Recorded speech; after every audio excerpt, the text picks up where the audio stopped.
First ಈ video ನೋಡ್ಕೊಂಡ್ ಬನ್ನಿ, ಆಮೇಲೆ ಕಮೆಂಟ್ಸ್ ಓದೋಣ. ನಾಮಿನೇಟ್ ಮಾಡುವವರು ಗಿಲ್ಲಿ ಊಲಿಗೆ ತಂದು ನಾಮಿನೇಟ್ ಮಾಡ್ಬೇಕು. ರಜತ್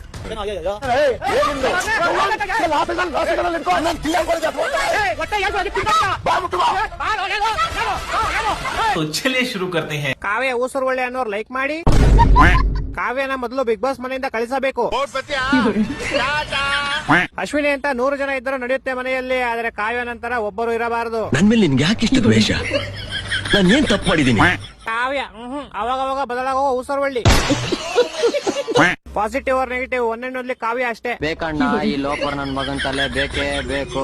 ಕಾವ್ಯಗೆ ನೆಗೆಟಿವ್ ಕಮೆಂಟ್ಸ್ ಹಾಕೋರು ಬೇವರ್ಸಿಗಳು. ಯಾಕೆ ನಿಜ ಹೇಳಿದಕ್ಕೆ ನಿಮ್ಗೆ ತಿಕ್ಕ ಉರ್ದೋಯ್ತಾ?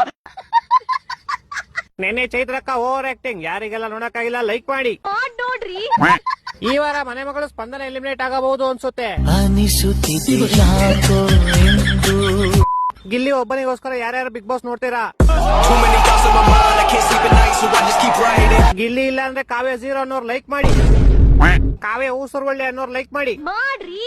ಗಿಲ್ಲಿ ಇಲ್ಲ ಅಂದ್ರೆ ಕಾವ್ಯ 0. ನೀ ಏನ್ ಚಂದ ಹಾರಿಸ್ತಿ ಕಾಗೆ ಕಾಗೆ ಕಾಗೆ.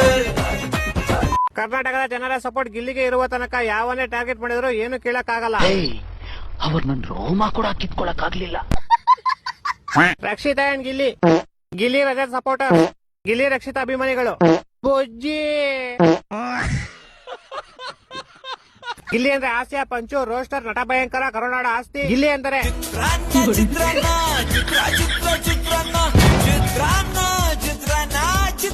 ಚಿತ್ರಾನ್ನ